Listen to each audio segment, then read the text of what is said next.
mic is on. Good evening. This is going to be kind of a short live stream tonight. Andrea and Craig here in Pogradec, Albania. Kind of talk about some different.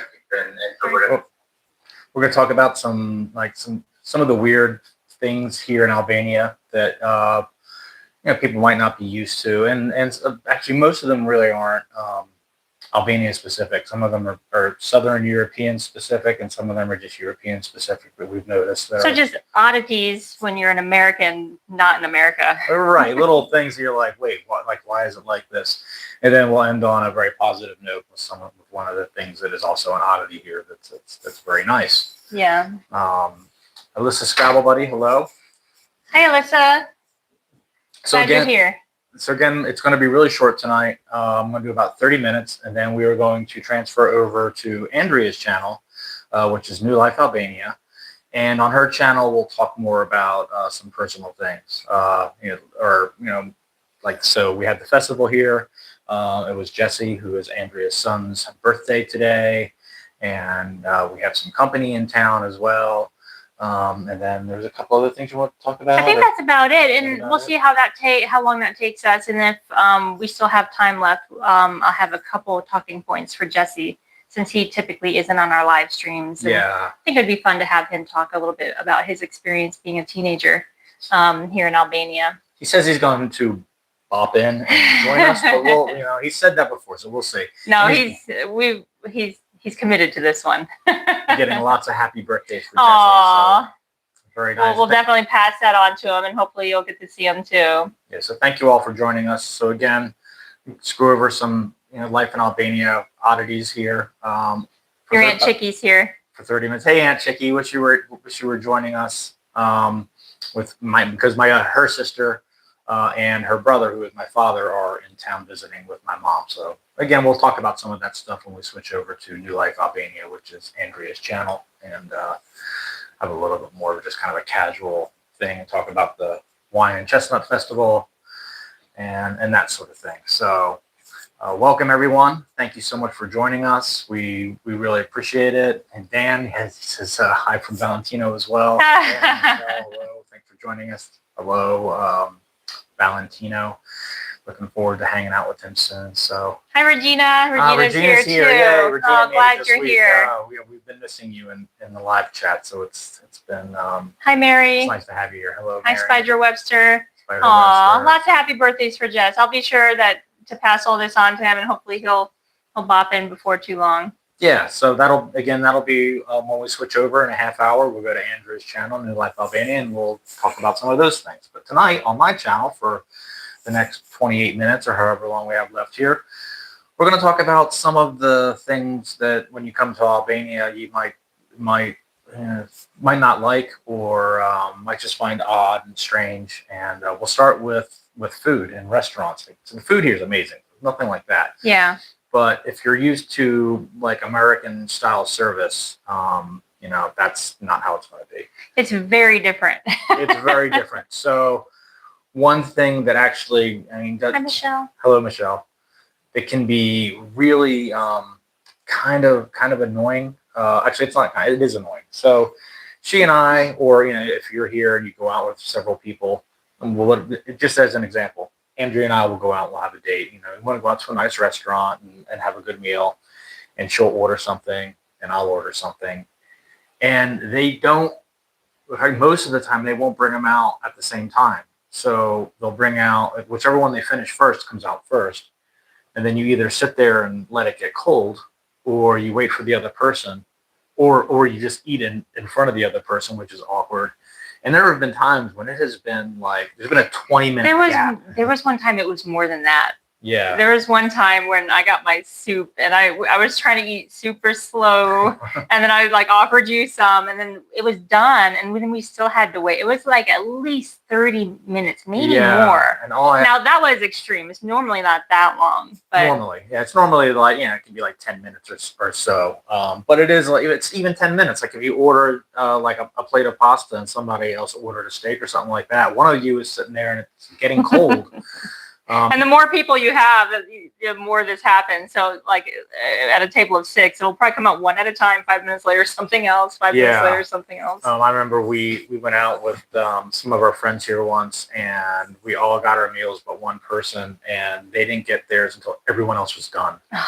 And so at that point they're like, just box it up, you know. I don't want to sit here and eat in front of them. Like it can be really. It can be a little awkward. Yeah. So that's something that happened tonight. I'll say we went out to change with my parents. You weren't there, but my parents and I and my aunt, we went out for lunch, and everything came out at the same time. So maybe they're catching on with that, or because it's all the restaurants, even the ones that are a little pricier and the ones that aren't. It's just kind of a thing here. Yeah, it seems like it'd be really common sense that people are ordering food. They don't want to have that awkwardness of either eating in front of someone else or just letting their food get cold while they wait for the other. Maybe they don't have like the heat lamp areas that we have, like to keep everything warm. Maybe not, but even a lot of like good restaurants don't have that either. But the chefs know to time things correctly so that everything comes out. And then, it's one thing. It's something comes out and it's like a minute later something comes out. But when it's 10 minutes or 30, or 30, where we had like a couple of times that's happened, it's like that's really kind of ridiculous, and I just don't understand like the mentality of like why it would be that way. But it is, and that's just one of those funny what it is. things. Yeah. We learn to we sometimes we try to ask, but we don't always have wait staff that speak English really well, and of course we don't speak Ship really well. So sometimes we just have to deal with it. Yeah, and we've even gotten to a point where sometimes we'll just order the same thing so we know it'll come in at the same time. It's like I just don't want to deal with this situation tonight. So let's just order the. We like a lot of the same food, so yeah. Is anybody chiming in? Is it like that anywhere else? That Chef Ramsay would hate that, according to Alessa's Scrabble buddy. Yes, you are right. He would go crazy. Just about everything makes him go crazy. So. Yeah, that's true too. And thank you again for all the happy birthdays for Jesse. I can't wait to show him this. That's really sweet. Yes, thank you. Oh, what did Spider Webster say? That's interesting. I don't know. I've ever thought about the U.S. restaurants. Time the meals coming out. I think 10 minutes is usually top distance between them. Yeah. And it's and that's, here there is no top distance. Yeah, there is no top, and like that's kind of the norm. Guessing Albanians hang out so long, they don't place a lot of importance on them. That could be true too. That could be true, but still, like you don't want to like eat in front of some. It's weird. Like, it's weird to us. It's weird to us. Yeah. Correct. Yeah. So. That's just one of the. Regina says, no, but Japan has robots that serve the food in some places. I've seen that. That would be even weirder, I think. I would think it was cool. I was at a restaurant once where they had robots that would bring you drinks and some of your food. Yeah. Dan says, when dinner takes 3 hours, what does it matter? Yeah, and even if you're going to be there for a while, I mean, it's just like, I feel uncomfortable eating in front of someone who's not eating. And nobody. There's been a couple of times where I was done with my soup and your food comes out and you're like, you felt so awkward that I would try to eat bread or something to make you feel less awkward. So, eating can be grotesque. I'm like trying to like get pasta in my mouth and I got the noodle and I'm trying to serve it. She's just standing there watching me or sitting there watching it. It's like, it's better if you're both like stuffing stuff in your face at the same time. So that's just one of those. It's just a weird, funny thing. The other thing and this isn't specific to Albania, this is something we found in Germany as well. Mm-hmm. Wait staff will come to your table. They will order your drink, or you order your drink and you order your, maybe they'll bring you the drink and then you order your meal and they'll bring you your meal. And that's it. Like there's no like coming by like, oh, how are things? Do you want checking on you, or even to upsell you, see if you want another drink. That almost never happens here. And sometimes I have found it kind of frustrating because I'm like, I wanted another drink and I can't even find the person. Yeah. But in a way, it's also kind of nice because you don't feel like they're rushing you out. So there's pros and cons. And another thing I had to learn when I first moved here is a lot of times when they come, then they don't ask you for a drink order first and go put that in and then come back. Like their plan is to take the whole order at one time. Usually, yeah. So we kind of have to tell them, oh, we're just ordering drinks. And then a lot of times we'll put in our drink order and then they go to take our menus. We're like, no, we're still going to order food. Yeah. Just get that order in. Right. So that can be, and like in the U.S., it can be when the waitresses like by every 5 minutes. Oh, is there anything else you guys need? Or a waiter. And, yeah. Sometimes you just feel like they're pushing you out the door. Like, hurry up, eat, get out. And so that's not fun either. But it is nice. I mean, I worked as a waiter all through college and stuff like that. And, I was always watching the diners, making sure, that person's drink's empty or their water's empty. Just, we even speak to them sometimes, just go over and refill their water and leave them alone. And then when, their wine or their beer is done, would you like another beer or wine? So here, and like I said, not just Germany, also was in the Germany, same way. Yeah. You have to you're sitting there trying to make eye contact with the trying waiter. to flag someone down. I would really I'm halfway through my meal and we got our beer or wine first, and so I'd really like to have another beer or wine. And there have been times here where I've actually had to go find the waiter. He'd be around the corner back by the kitchen watching soccer on his phone or something like that. Like, hey, can we get a couple more drinks maybe? So, and of course, as hyper capitalist Americans, we're always thinking, these restaurants are leaving so much money on the table because it's almost always we would like to have a second drink or, and there have certainly been times where, we never did grab their attention. And then we're just kind of like, oh, well, I'm ready to go, But definitely not attentive. They will they'll look everywhere but at you. And that is kind of the ongoing joke. Once they serve your food, they won't even make eye contact. So you're just like, in some cases. Michelle says, I appreciate that they don't come by and bug me in the middle of the meal. I can't think how many times a waiter in the U.S. has asked me how my meal is right after I've taken a bite. Yeah, I know. It can get really annoying when they're just coming by, and you just feel so uncomfortable. And I just want to eat now. Yeah, but there is a happy median where, as a professional waiter, you scan the dining room and you look and you say, oh, well, this couple, they're still eating and their water's empty and they don't have any beer or wine or anything else like that left over. And that's just, you don't have to be a pest, but but like you said, we noticed the same thing in Germany. So we're wondering if they maybe consider it rude or impolite to come back to your table and bug you while you're eating. Maybe that's the thing. Yeah, I mean, I'd just be happy if they would look. They could make eye contact with them without having to get up and go to the bar and order more. Well, and that's true for the check too. They won't bring you a check. Yeah. And well, that's not always true. There are a couple places here that'll bring it to you as soon as you put in an order. Yeah. And there are times where I put in our drink order, then I put in our appetizer order, then I put in our meal order, then I put in a dessert order. And each time I ordered something, they brought me a new check, and I end up with this fan of checks. Right. But then other times they just won't bring it to you at all until you ask. You could sit there all night and they will not bring it to you until you ask for it. Yeah. So that's just, and again, there's a happy median there. And it's just, if you're coming from the U.S. and you expect that kind of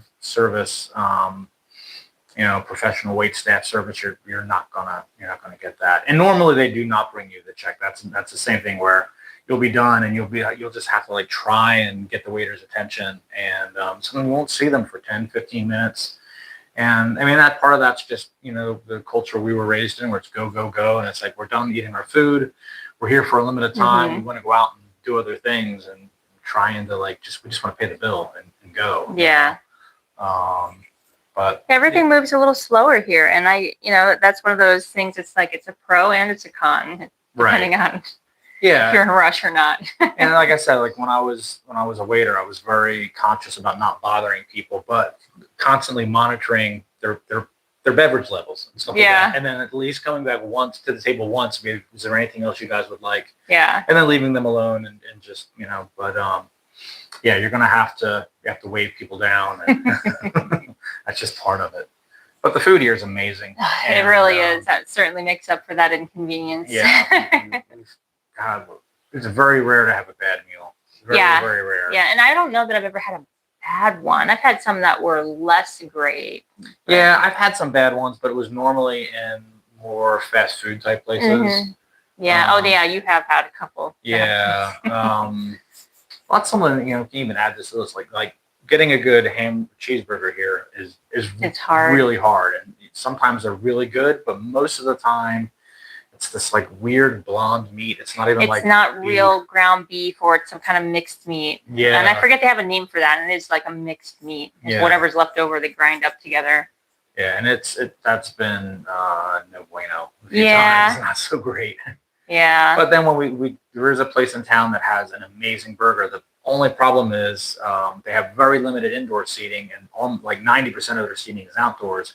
So in the winter they're closed because they only have like I think 2 indoor tables, so they aren't open in the winter. And but I'm going to make some at home this week. You're going to make some, and they're going to be great because we have so many great butchers around here. So I'll get some fresh ground beef and we'll make them at home. Yeah, there's absolutely no shortage of good meat, so that's definitely a positive. And we make tacos and things like that at home, and so but that's a necessity for us. We have to do it ourselves. In winter. We have to make our own burgers, but in the summer we do have a place. We have a couple. That's really good. Yeah, second one that we've heard is good. We just haven't made it over there yet. Yeah. And I think they're closed for the winter now too, right? Yeah. Yes, they are. Let me see. Comments? Missed a couple. Dan says, this week I ordered coffee with lunch. The waiter looked quizzical and said, okay. When I went to pay, he had 2 receipts, a separate one for the coffee because he went to another restaurant to get coffee. Oh. I mean, I think someone else may have chimed in and said maybe their machine was broken, and that's definitely a possibility. Like the professional, Italian cappuccino machines, they can be a little fickle.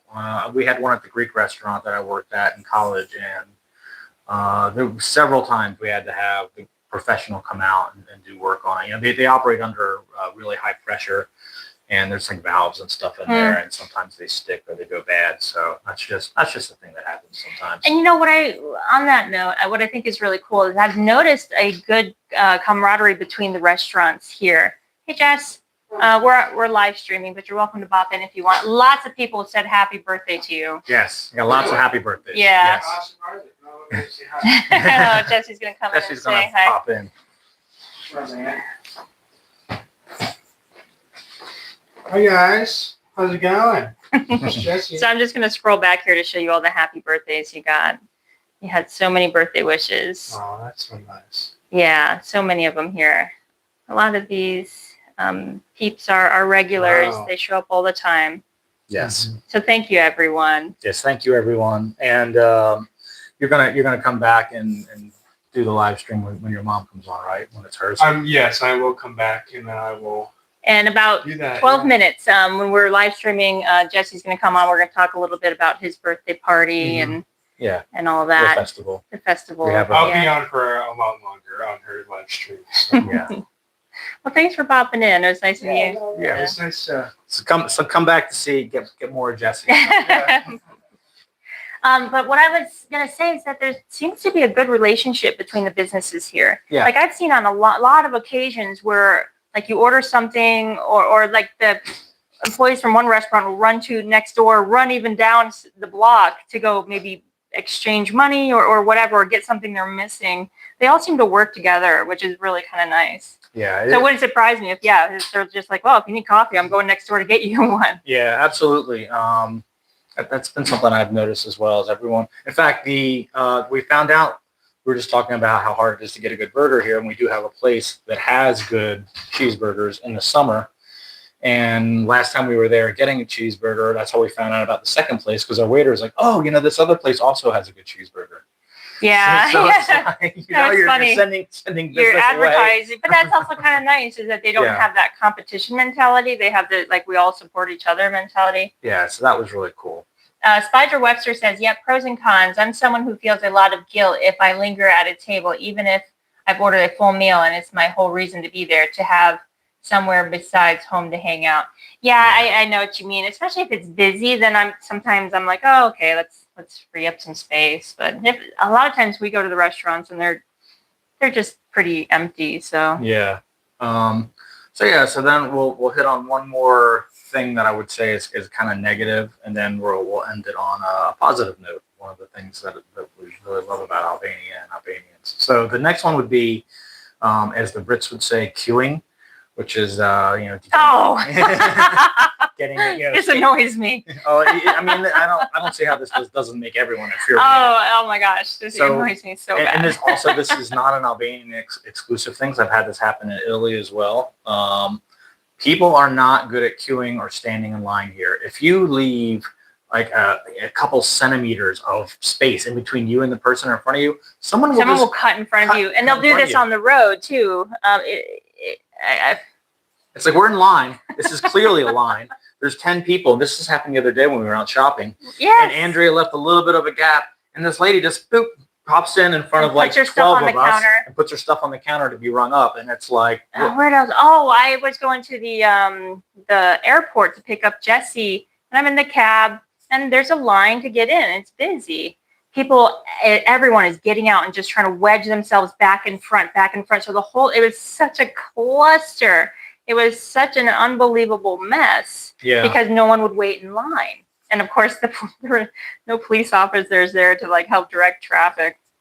Yeah, so that's really, and I don't understand how that doesn't just drive everybody. Yeah, absolutely that insane. Really annoys me here. I don't have a lot of negative things to say about Albania, but that makes me want to pull my hair out. And it's happened to me at a grocery store in Italy. I was giving the person in front of me literally like an extra like 2 feet of space. Yeah. And this guy just comes and boop, gets right in front of me in line, and I got into an argument with him, and eventually he moved, but it's like you clearly were standing like, and there were people behind me too, so he's not just cutting me, he's cutting everybody. Yeah. Oh, and then that is common here. Really frustrating. And then when we were at the airport, we were waiting in line to check in with our passports, and there's a line of probably over 100 people. He got off the plane, and this lady just walks by everybody and found the gap and like cut like 50 people and just jumped in line. And it's what was good though is that the guy refused her, like he actually stopped her from going in.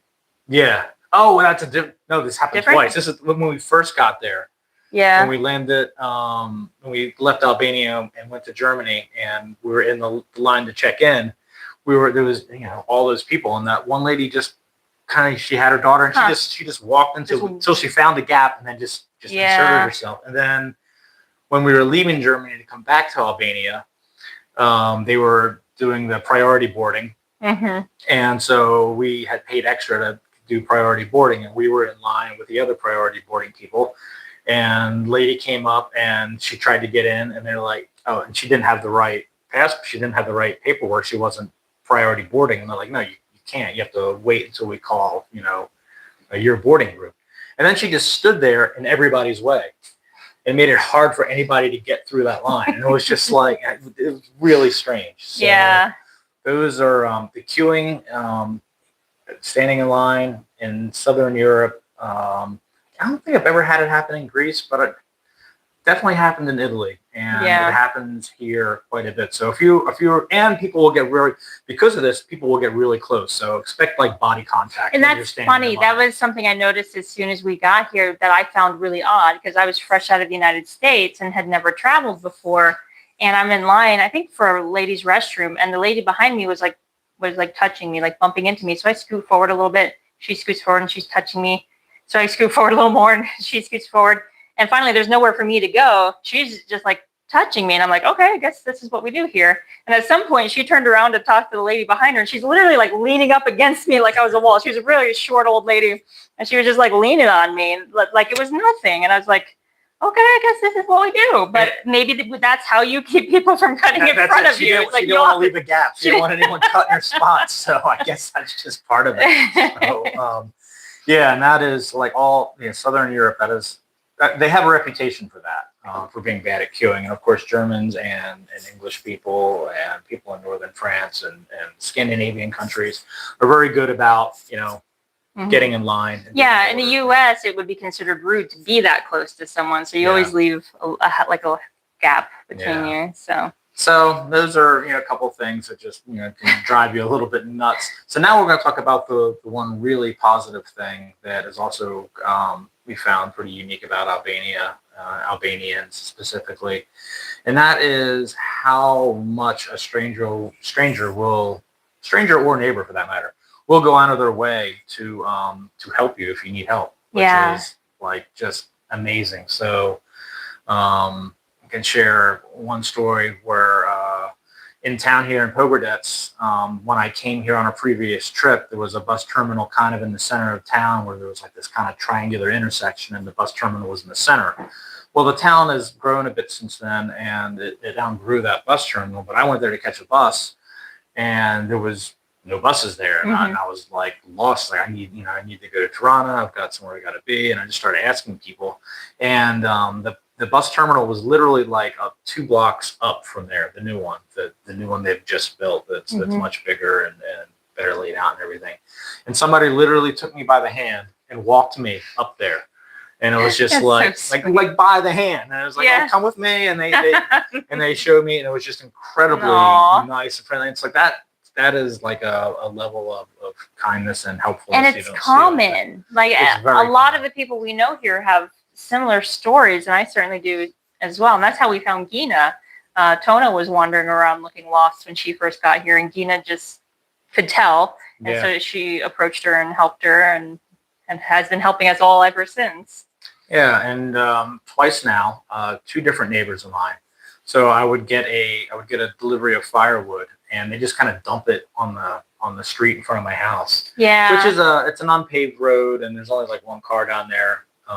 But still, it's like once they dump all this firewood in front of the house, nobody can get through that road. Yeah.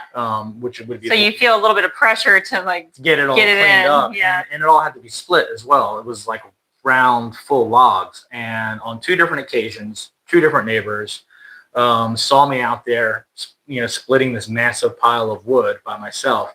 And they just went in their house and came back out with their axe and came down and split wood with me for probably what was about 2.5 hours each time. That's really sweet. That's a lot of work for free. It's an incredible amount of work. And one of your neighbors helped me too recently. I don't know if you want me to tell the whole story, but Sure, that was funny.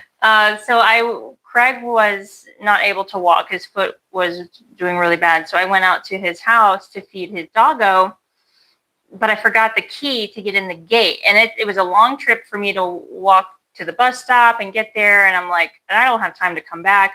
So I'm like, I'm going to hop this fence, which was a bad idea. It was way too tall for me. I couldn't get up. And so I started grabbing little rocks and building myself a little like stepping stool to try to get up, which was just stupid. I would have hurt myself. And I see your neighbor just standing out there looking at me. And I've seen her before, so she recognized me. And I'm like, oh, this lady probably thinks I'm trying to break in. So I translated what was going on. I showed her my dog food. I'm like, I need to get in here to feed the dog. And she's like, and I'm like,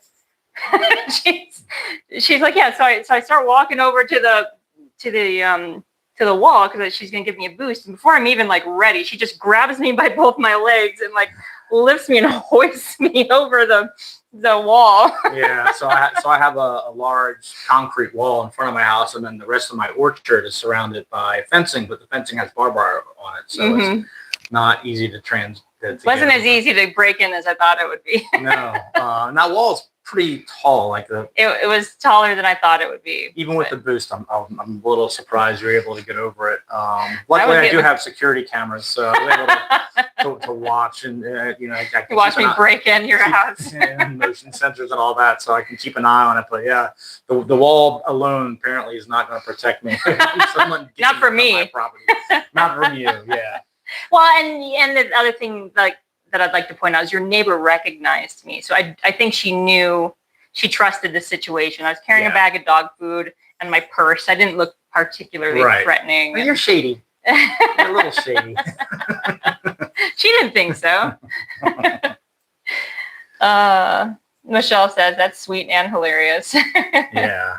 So I have great neighbors. I'll share one more story. When I first moved here, my apple grove was not doing well. It had been unattended for a year and a half or so and had not been watered, and it wasn't like we had a drought. So I didn't really have any apples, and I told one of my neighbors about this, and this is one of the ones who came and helped me split wood once. And he speaks Greek, so I was able to communicate with him pretty well. And so I kind of told him that, and he was asking me, oh, what about the apples? And I was like, oh, they didn't do well this year, so I didn't really get any. I haven't been here, like no water. He's like, oh, whatever. And then he leaves, and I go inside, and I come out a couple hours later to go do something, and there was a bag of apples hanging on my gate.